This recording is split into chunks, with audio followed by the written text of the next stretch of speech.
kabarnya kalian semua? Semoga sehat selalu ya, dan semoga pandemi ini cepat berakhir, amin.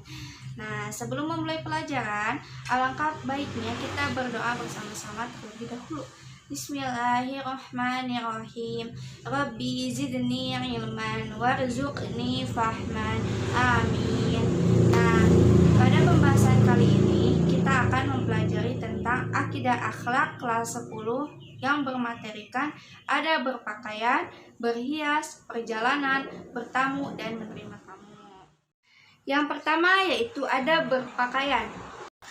Dalam Islam hendaknya menjadi perhatian khusus, mengingat meski Islam tidak menentukan desain atau bentuk dari sebuah pakaian, namun ada beberapa adab dalam Al-Quran yang penting untuk diikuti. Salah satunya tercantum dalam Quran Surah Al-A'raf ayat 26. Adapun macam-macam adab berpakaian ialah sebagai berikut. Yang pertama yaitu menutup aurat. Pasti kalian semua sudah tidak aneh kan dengan kata-kata menutup aurat. Nah, hal ini merupakan sebuah prinsip pertama dan yang sangat mendasar. Aurat sendiri mungkin sangat berbeda antara laki-laki dengan perempuan. Aurat laki-laki berada pada pusar hingga lutut, sementara aurat perempuan berada pada seluruh anggota badan kecuali dua telapak tangan dan muka.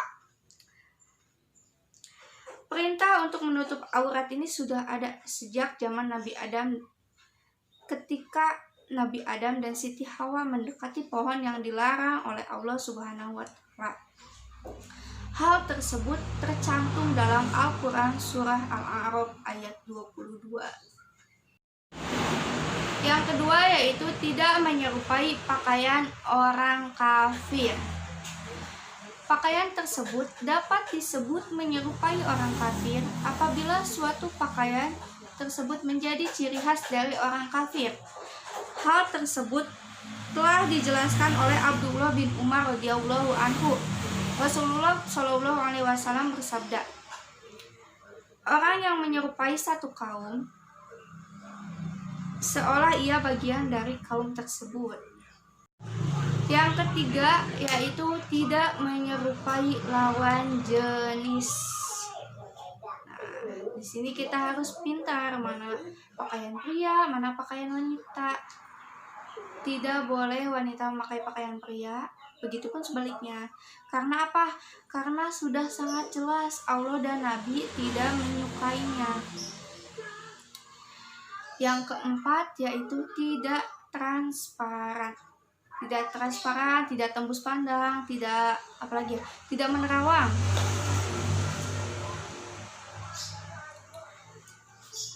Karena jika menerawang dapat memperlihatkan bentuk tubuh dari manusia tersebut. Nah, hal ini sudah dijelaskan dalam sebuah hadis yang diriwayatkan oleh Imam Muslim dalam kitabnya Sahih Muslim. Nah, dapat kita lihat di sini ada contoh pakaian yang baik sesuai dengan ajaran Islam.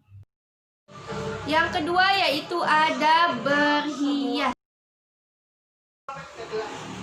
Berhias merupakan sebuah sikap alamiah yang dilakukan manusia.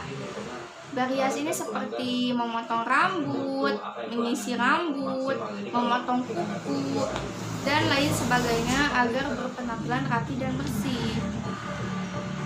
Berhias merupakan salah satu cara berpenampilan dengan memperhatikan unsur keindahan di dalamnya. Dalam Islam, berhias atau merapikan diri hukumnya sunnah jika dilakukan dengan tujuan ibadah atau kebaikan. Berhias di sini bukan hanya soal memakai perhiasan saja, tetapi juga memakai wangian, memakai pakaian, itu juga termasuk dalam adab berhias.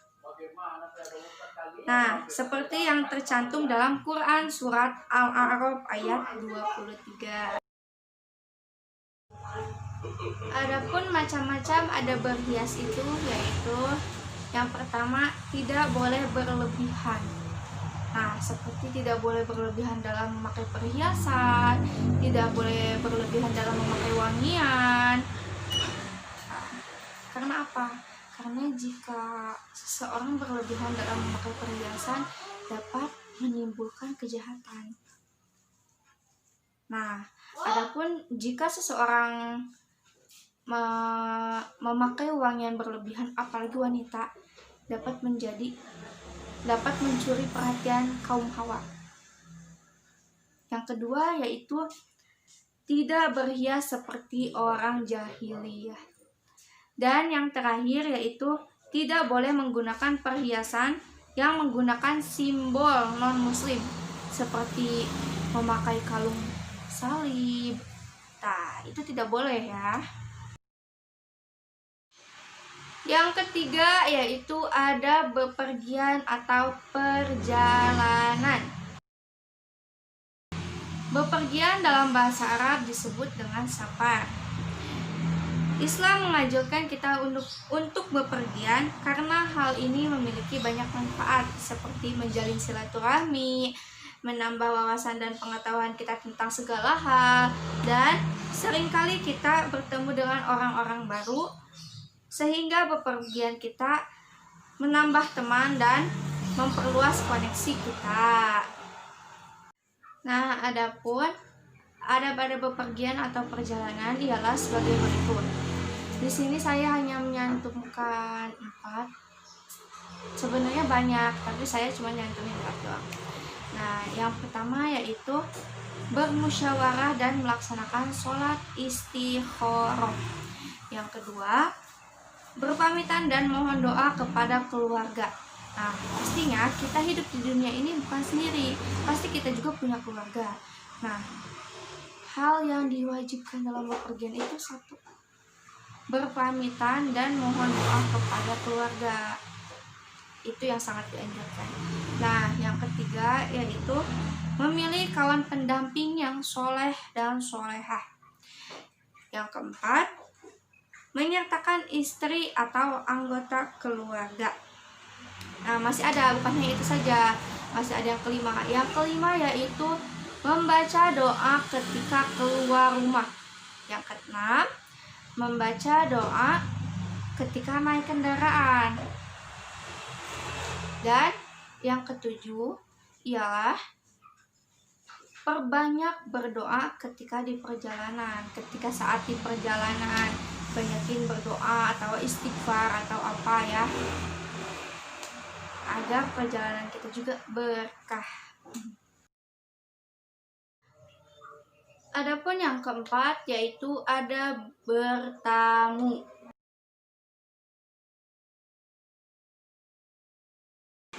Bertamu dalam bahasa Arab disebut dengan kata li ziyarati atau la tudlofa yastadlifu. Salah satu cara berkomunikasi dalam rangka bermasyarakat adalah dengan cara bertamu.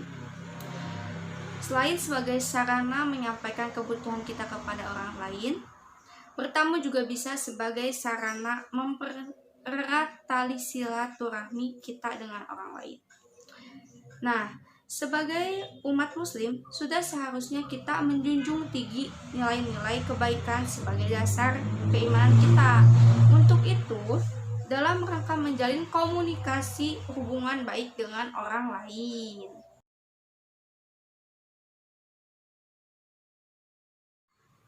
Nah, adapun macam-macam ada bertamu ialah yang pertama, mengetuk pintu secara halus. Yang kedua, bersalaman dan meminta izin masuk. Yang ketiga, tidak mengintip isi rumah. Yang keempat, jangan bertamu sembarangan waktu. Yang kelima, jangan terlalu lama sehingga dapat merepotkan tuan rumah. Yang keenam, jangan melakukan kegiatan yang membuat tuan rumah merasa terganggu. Dan yang ketujuh, pamit pada saat pulang.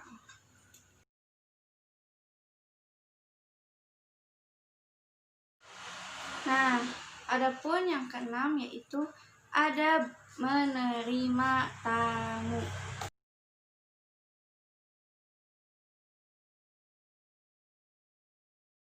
Silaturahmi merupakan kegiatan yang dianjurkan dalam Islam. Berbagai manfaat dari silaturahmi dapat diperoleh seperti mempererat ukhuwah, menambah kebahagiaan, menambah rezeki, sampai kepada bisa juga memperpanjang usia. Seperti firman Allah yang tercantum dalam Quran surat Hud ayat 62. Sebagai sesuatu yang bernilai ibadah, maka dalam menerima tamu kita harus sebisa mungkin memperlakukan tamu dengan sebaik-baiknya.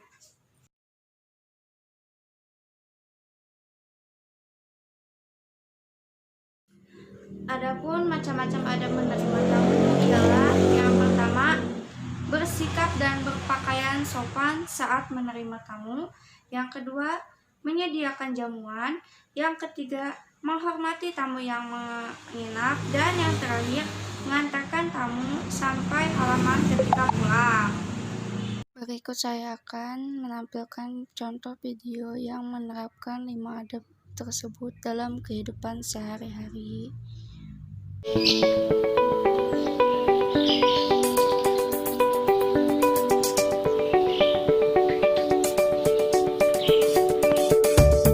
Nanti pulangnya mampir ya. Iya, insya Allah.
nas'aluka fi safarina hadal birra wat taqwa wa minal amali ma tarda.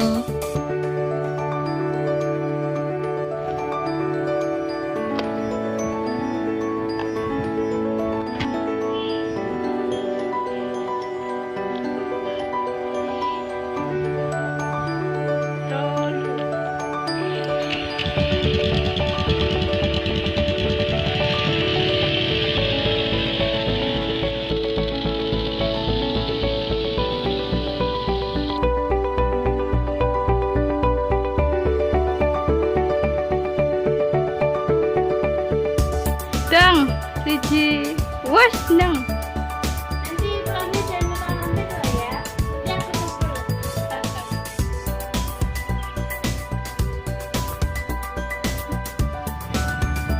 Ya, insya Allah.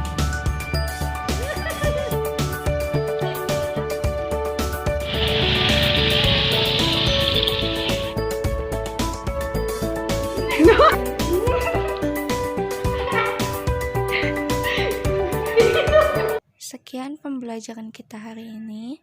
Semoga bermanfaat dan semoga bisa menerapkannya dalam kehidupan sehari-hari. Wabillahi taufiq wal hidayah. Wassalamualaikum warahmatullahi wabarakatuh.